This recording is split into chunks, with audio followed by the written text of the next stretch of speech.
चलिए,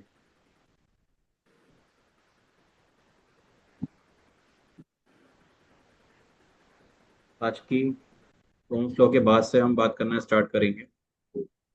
तो हमारा आज का टॉपिक रहेगा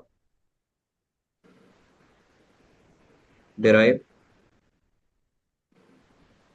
दी vector form of Ohm's law.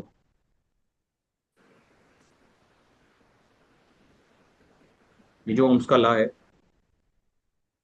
हम इसकी बात करने से पहले दो तीन चीजों की बात करेंगे। जैसे कि मेरे पास ना एक कंडक्टर है,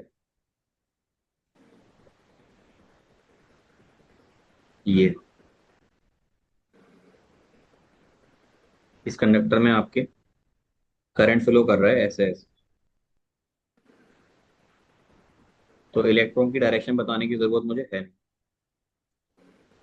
आप अज्यूम कीजिएगा कि यहाँ से यहाँ तक की जो कंडक्टर की लेंथ है वो है एल।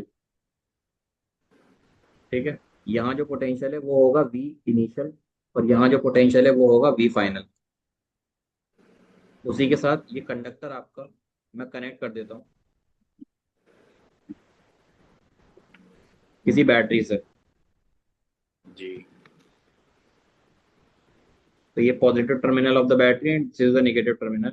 एंड करंट यहाँ से निकलेगा, यहाँ से फिर इधर जाएगा कंडक्टर में से, तो ऐसे करके जाएगा। ठीक है ना। जी। अब यहाँ पर मैं लिख देता हूँ कि आपके कुछ इलेक्ट्रॉन्स यहाँ पर होंगे जो कि मूव कर रहे होंगे। इलेक्ट्रॉन किधर से किधर मूव करेंगे? अगर करंट इधर से इधर जा रहा है तो इलेक्ट्रॉन आपके पॉजिटिव में इलेक्ट्रॉन्स सेम डायरेक्शन जाएंगे करंट में, और नेगेटिव में ऑपोजिट। हाँ,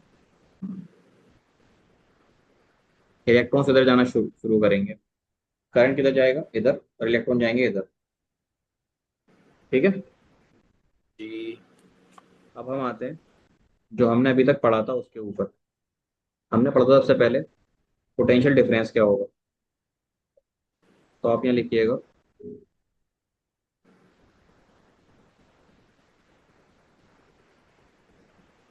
पोटेंशियल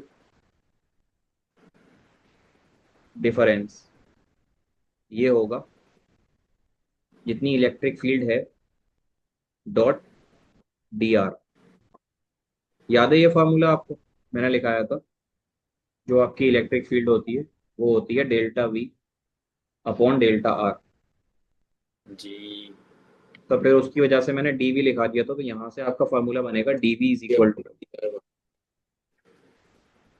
यहाँ पर एक माइनस का साइन भी होता है, minus E vector dot delta are.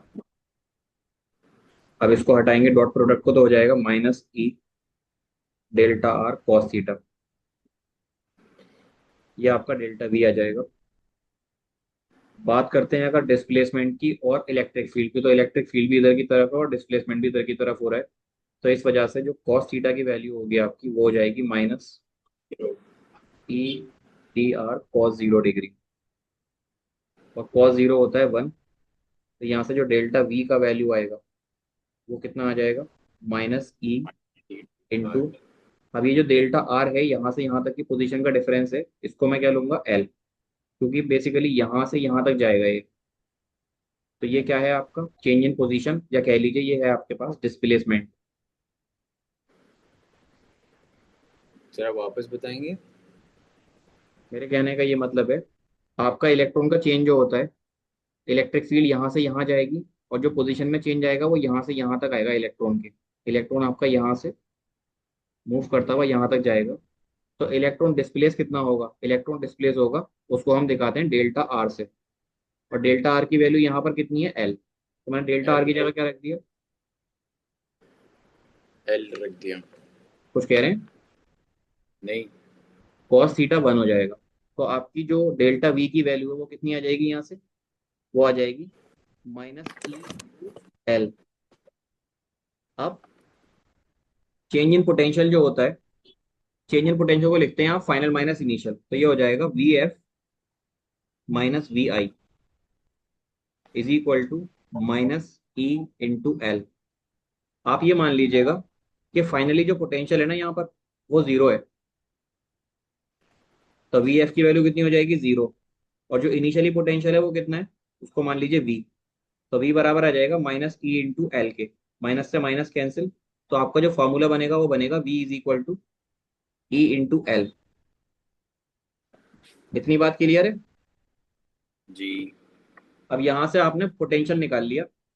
Potential किसके बराबर होगा, इसको लिख दीजिएगा। वी क्या है, वी आपका पोटेंशियल है। जो बैटरी का पोटेंशियल है उसी को मान लीजिएगा, this is your potential. E electric field on the conductor, electric field on the conductor. और जो आपका यहाँ पर लेंथ का चेंज है उसको बोलेंगे आप जो डिस्प्लेसमेंट हो रहा है। तो ये इक्वेशन आप इक्वेशन नंबर 1 मान लीजिएगा, ये आपके काम में आएगी। ठीक है। जी। अब हम आते हैं आगे की तरफ। वेक्टर फॉर्म की बात कर रहे हैं तो हमने v is equal to E L ले लिया। अब आपने ओम्स लॉ पढ़ा है। हाँ। अगर मैं पुराने वाले ओम्स लॉ की बात करूं तो ओम्स लॉ होता क्या है। ओम्स लॉ होता है, कल ही हमने प्रूफ किया था, v is equal to I into R होता है। होता है। जी। तो v को आपने ऊपर लिखा है इलेक्ट्रिक फील्ड इंटू लेंथ। और आई को क्या लिख लूंगा, आई को मैं लिख लूंगा आई। लेकिन जो आर है ये बराबर होता है रो एल अपॉन ए। ठीक है। जी। जी। यहाँ पे कुछ कैंसिल हो रहा है,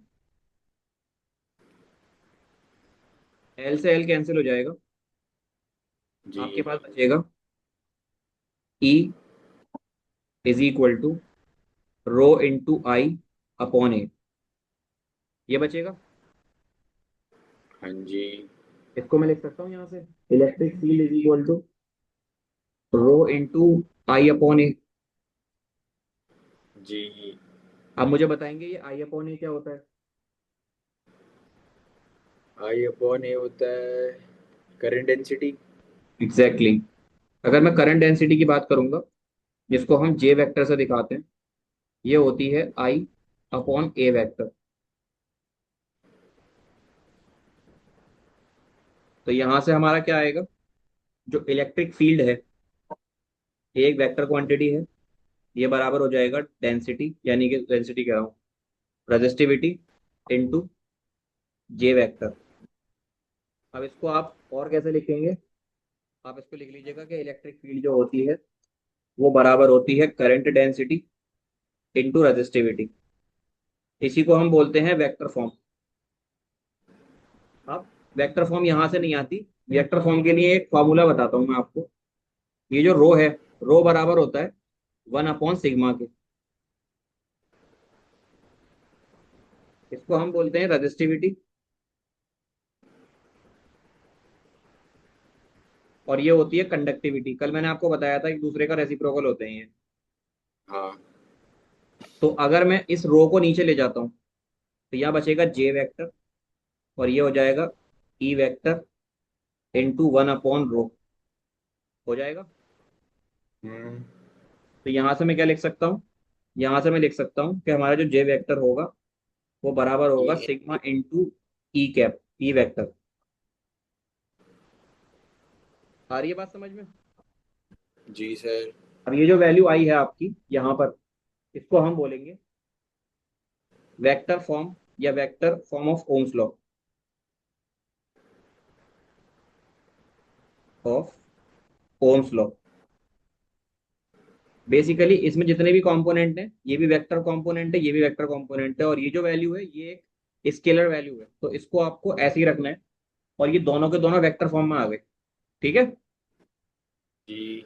तो आप देख लीजिए आपने पूरे डेरिवेशन में क्या किया।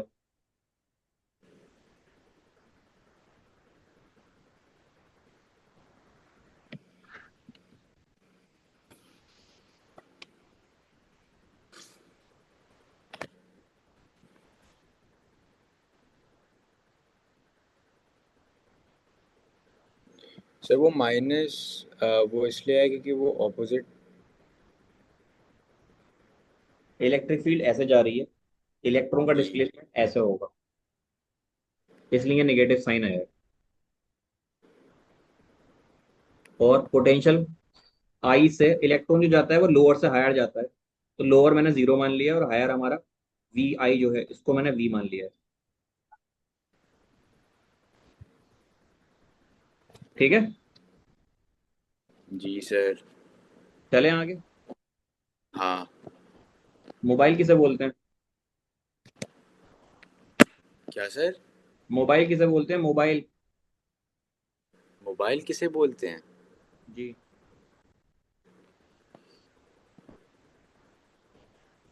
Electronic gadget. मेरा लैपटॉप भी मोबाइल है। नहीं, मतलब इलेक्ट्रॉनिक गैजेट है। मोबाइल क्या होता है? मेरा लैपटॉप मोबाइल नहीं है।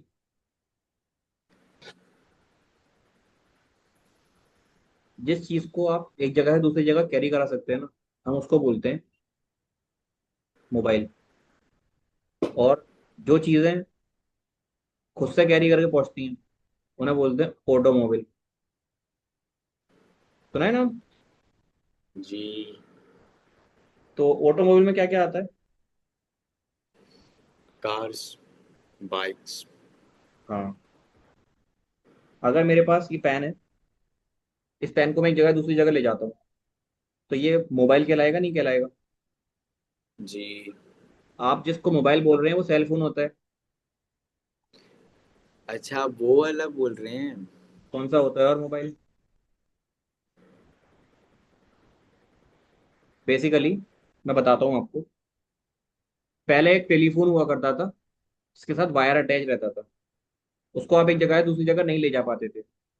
फिर ऐसे मोबाइल आए, ऐसे फोन्स आए, सेल फोन जिसे बोलते हैं, जिसको आप एक जगह से दूसरी जगह आसानी से कैरी करा सकते हैं, तो उसको मोबाइल बोला जाता है। अब मोबाइल का मतलब सेल फोन नहीं है, मोबाइल का मतलब होता है वो चीज जिसको आप कैरी करा के ले जा सकते हो अपने साथ। ठीक है। जी। तो उसी की तरह यहाँ पर एक टर्म बनती है इस चैप्टर के अंदर जिसे बोलते हैं मोबिलिटी।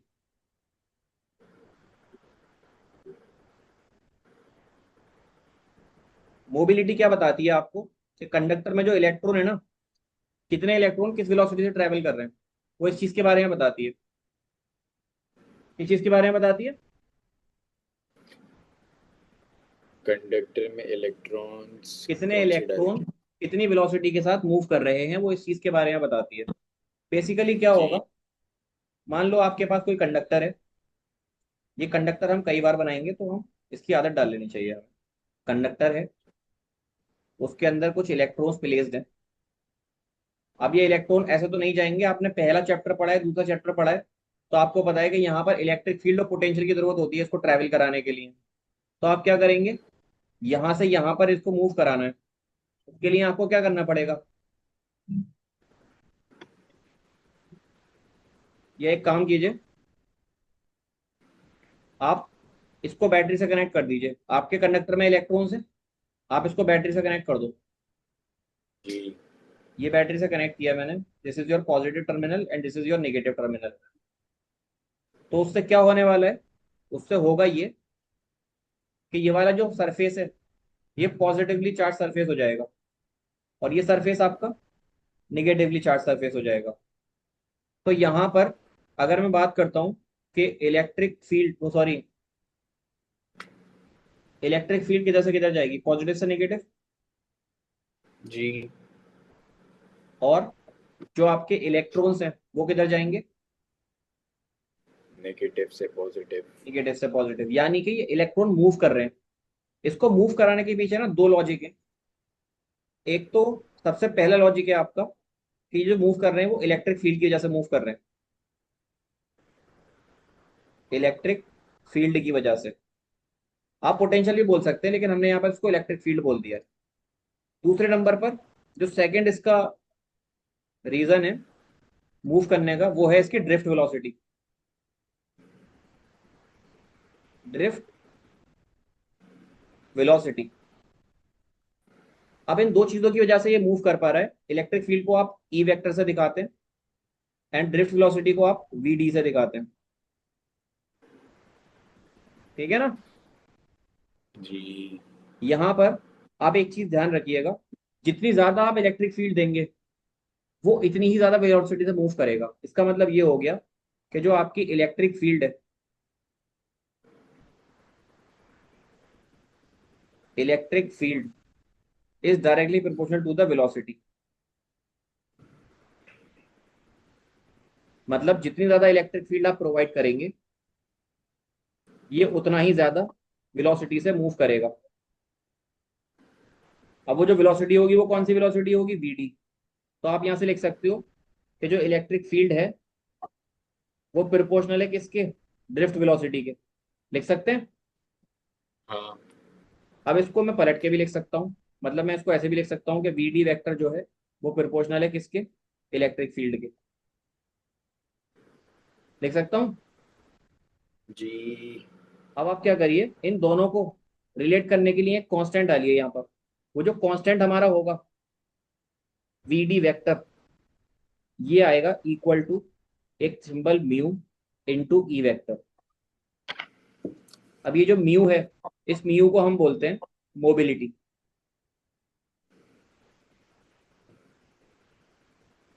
मोबिलिटी किस चीज के बारे में बताती है, इसकी डेफिनेशन आप लिखिए, मतलब मैं लिखा दे रहा हूं यहाँ पर, आप इसको बाद में लिख लीजिएगा। बेसिकली ये बताती है कि ड्रिफ्ट वेलोसिटी कितने इलेक्ट्रिक फील्ड के साथ मूव कर रही है। यानी कि it is the ratio of, it tells, tells मत लिखिएगा, it is the ratio of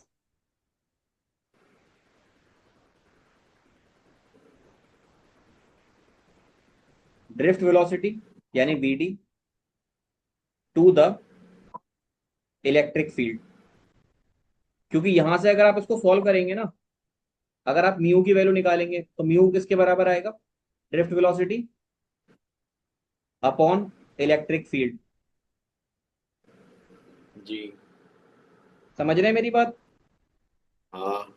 अब एक तो फॉर्मूला आपका ये हो गया जिससे आप कैलकुलेट कर सकते हो, और ये आपका यहाँ पर डेफिनेशन भी हो गया। लेकिन इसको सिर्फ इसी फॉर्मूले तक महदूद नहीं रखेंगे हम, लिमिटेड नहीं रहेगा। हम एक चीज और की बात करेंगे। ड्रिफ्ट वेलोसिटी का फॉर्मूला बताइए जरा मुझे, अब तो याद हो जाना चाहिए आपको।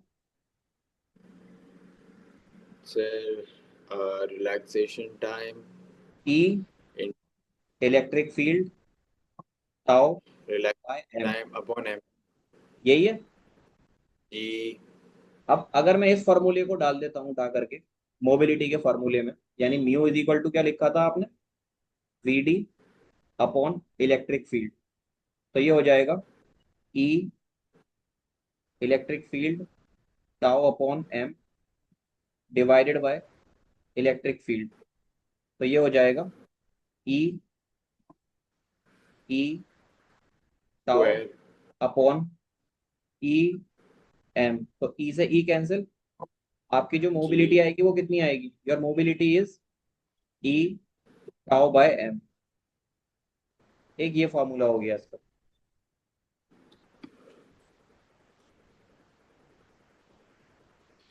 ठीक है। Okay sir.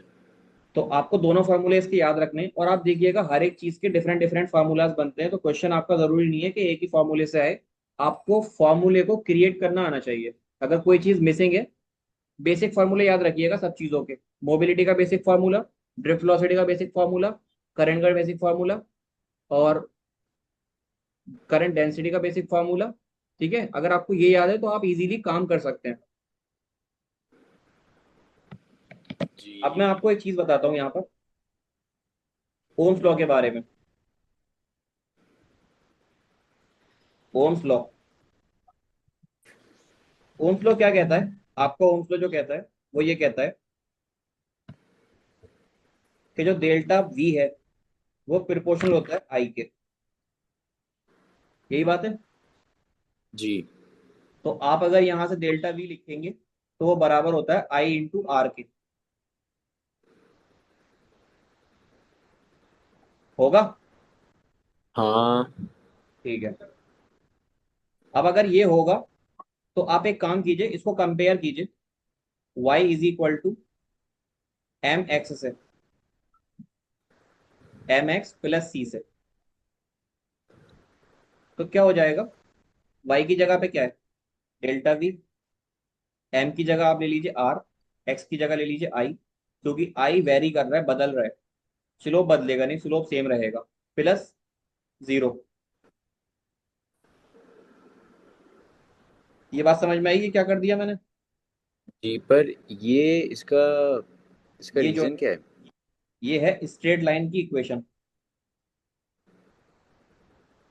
रीजन क्या है वही बता रहा हूँ, ये क्या है, स्ट्रेट लाइन की इक्वेशन, जी। है ना।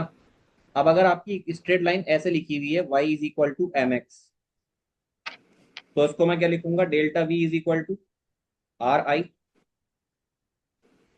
है ना। जी। इसका मतलब ये हो गया कि अगर आप ग्राफ बनाएंगे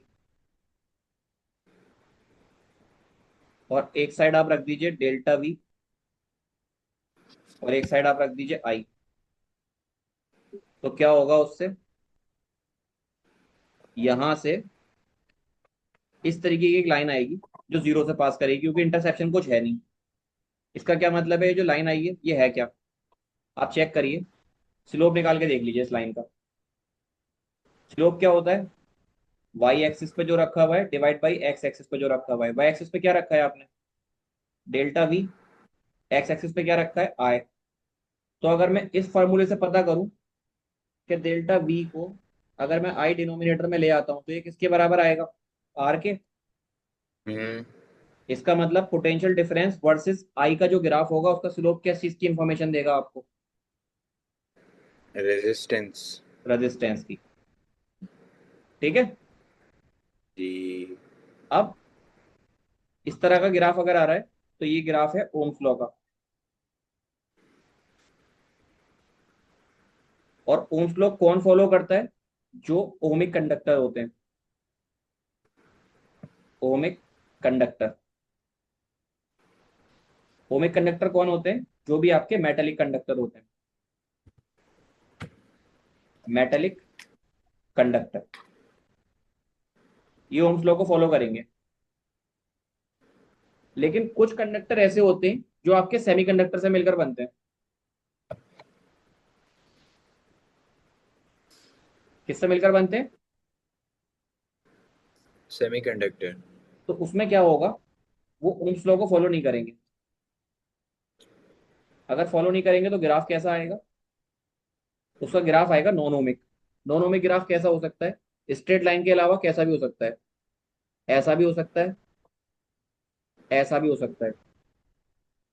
आपको देगा तो इन्फॉर्मेशन रेजिस्टेंस की, लेकिन वो इन्फॉर्मेशन ओमिक कंडक्टर को फॉलो नहीं करेगी। ये क्या है, डेल्टा वी, और ये क्या है, आई। इसका मतलब ये जो ग्राफ्स हैं वो किसके हैं, ये हैं नॉन ओमिक कंडक्टर के, नॉन ओमिक कंडक्टर। अब ये नॉन ओमिक कंडक्टर कौन से होते हैं, which do not follow Ohm's law, जो ओम्स लॉ को फॉलो नहीं करते। अब कौन से कंडक्टर ऐसे हैं जो ओम्स लॉ को फॉलो नहीं करते, देखिए, semi conductor, semi conductor. Basically semi conductor जो मिलकर बनता है वो आपके मेटलॉइड से मिलकर बनता है। केमिस्ट्री में आपने पढ़ा होगा मेटलॉइड्स क्या होते हैं। हाँ। ठीक है, तो ये वाली बात समझ में आई आपके, जी। ये ग्राफ का मतलब समझ में आया। हाँ जी। Very good. एक सवाल का जवाब दीजिएगा।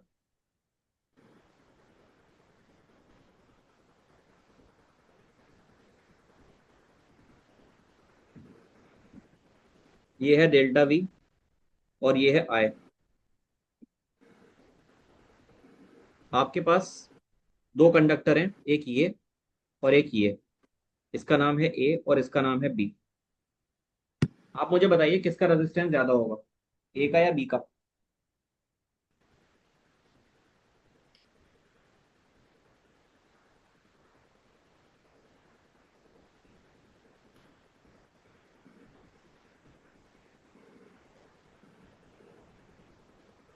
सर पहली ए बात का। पहली बात तो ये देखिए, ये ग्राफ जो है, क्या डेल्टा वी वर्सेस आई के बीच का ही ग्राफ है? तो R equals delta V by I हो जाएगा। एक सेकेंड, अगर वो यही है तो आप निकालिए स्लोप। स्लोप के लिए क्या लिखेंगे? Delta V upon I. और आई। डेल्टा वी अपॉन आई होता है आर के बराबर। आपको पता जी। है स्लोप टेन थीटा के बराबर भी होता है। यानी टेन थीटा किसके बराबर होगा? डेल्टा वी अपॉन आई, या फिर डेल्टा वी बराबर होगा रेजिस्टेंस के। इसका मतलब ये हो गया कि जिसका थीटा ज्यादा उसका रेजिस्टेंस भी ज्यादा, है कि नहीं? जी। तो यहाँ पर जो थीटा है इसको मान लीजिए थीटा बी, और यहाँ जो थीटा है वो कितना है? थीटा ए। क्लियर है इतनी बात? जी। अब मुझे बताइए थीटा ए ज्यादा बड़ा है या थीटा बी ज्यादा बड़ा है? Theta A. Theta A is greater than theta B. तो टेन थीटा का जो ग्राफ होता है वो या तो इंक्रीजिंग होता है या डिक्रीजिंग होता है। अब अगर थीटा बड़ा है तो आपको पता होना चाहिए कि जो टेन थीटा होगा ए, उसकी वैल्यू भी बड़ी होगी किससे? टेन थीटा बी से। हाँ। Very good. अब अगर टेन थीटा की बात करूं तो टेन थीटा बताता किस चीज की इंफॉर्मेशन है? ये रेजिस्टेंस की इंफॉर्मेशन देता है। तो resistance of A is greater than resistance of B. ठीक है। जी। Very good. एक और सवाल ले लेते हैं इसी जैसा।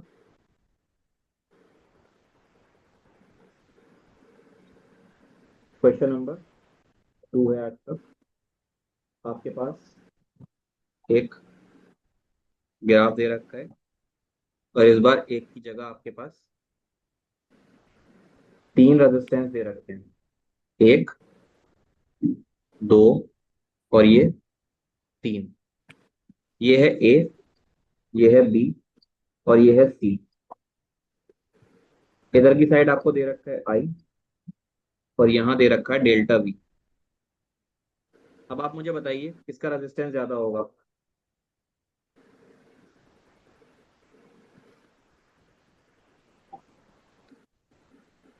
ए।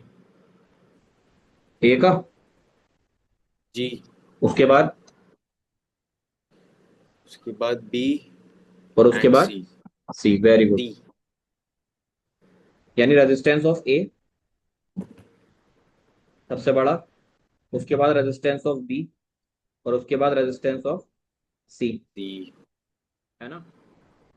जी। Very good. ठीक है। आपको तरीका क्या बताया? सबसे पहले आप निकालेंगे स्लोप।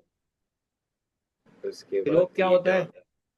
स्लोप होता है वाई एक्सिस पे जो वैल्यू है अपॉन एक्स एक्सिस पे जो वैल्यू है। वाई हाँ। एक्सिस पे क्या दे रखा है? वाई एक्सिस पे आई। आई।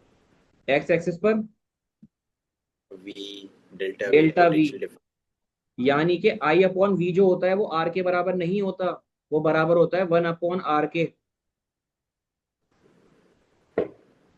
आ रही है बात समझ में? क्योंकि जी।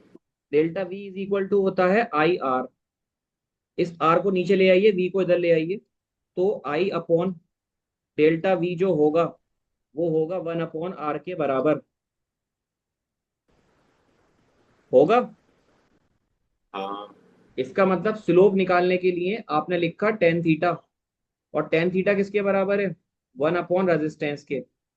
इस चीज से एक बात का पता लगेगा, और वो बात ये है कि अगर थीटा की वैल्यू ज्यादा है तो रेजिस्टेंस की वैल्यू कम होगी। इस बार आई बात समझ में जी। या नहीं आई? जी समझ में आ गई। ठीक है, अब मुझे बताइए देखकर यही वाला डायग्राम, अगर मैं यहाँ थीटा बनाता हूँ तो ये होगा थीटा सी, ये होगा थीटा बी, और ये होगा थीटा ए।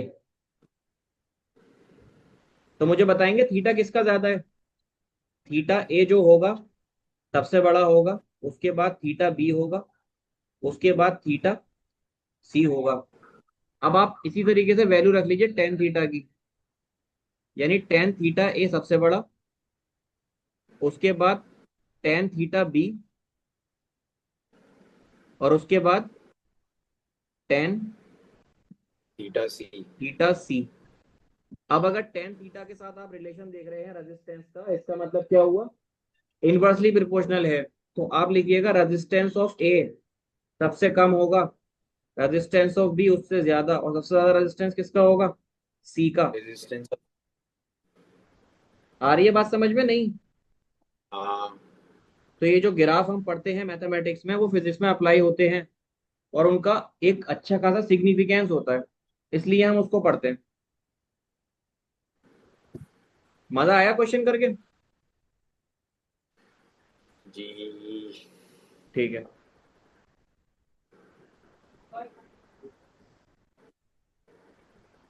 एक और सवाल लेते हैं।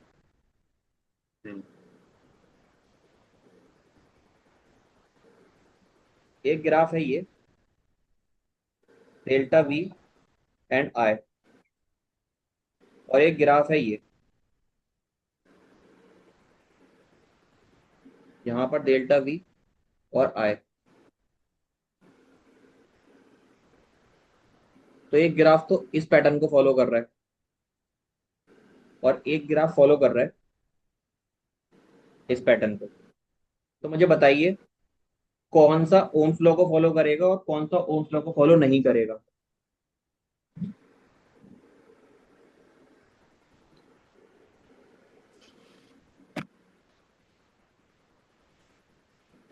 डर गए क्या?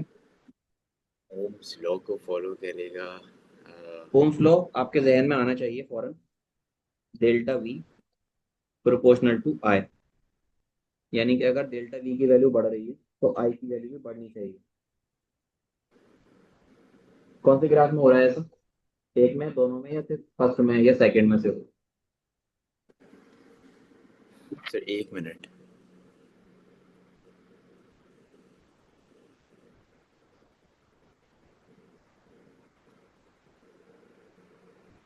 सर फर्स्ट में बढ़ रही है। और सेकंड में? सेकंड में। सेकंड में भी बढ़ रही है। तो दोनों के दोनों ओम्स लॉ को फॉलो करने चाहिए। जी। नहीं, इसमें बढ़ने के साथ साथ उसको लीनियर होना पड़ेगा। लीनियर का मतलब स्ट्रेट लाइन, ओके।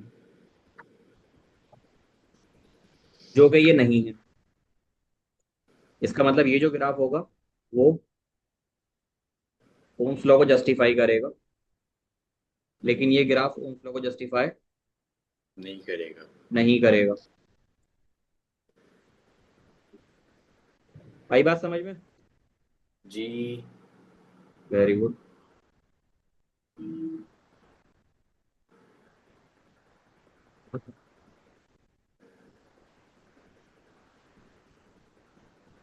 न्यूमेरिकल कर लिए थे आपने फर्स्ट और सेकंड लेक्चर में जो कराए थे मैंने? हाँ। ठीक है।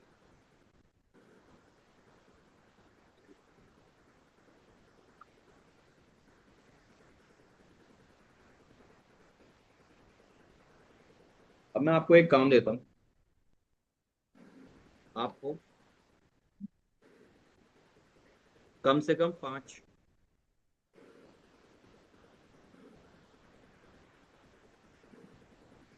उन मटेरियल के नाम बताने जिनसे हम सेमीकंडक्टर बनाते हैं।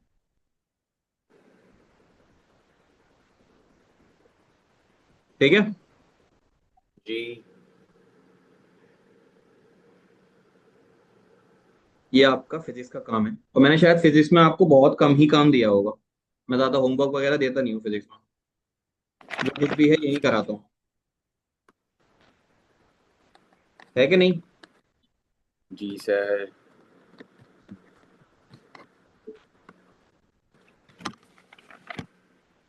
और एक सवाल और लिख लीजिए।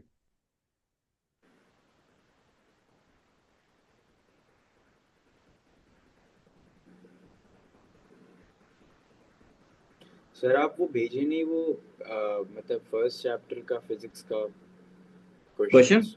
भेज दूँ? जी जी। चलिए मैं भेजता हूँ, आज भेजता हूँ, मुझे मैसेज कर दीजिएगा आप। ओके। ठीक है।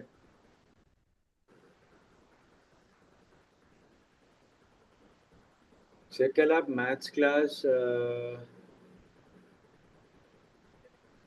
आप कब लेंगे? कल ही लूंगा। नहीं मतलब कितने बजे? आप बताएं कब लूँ।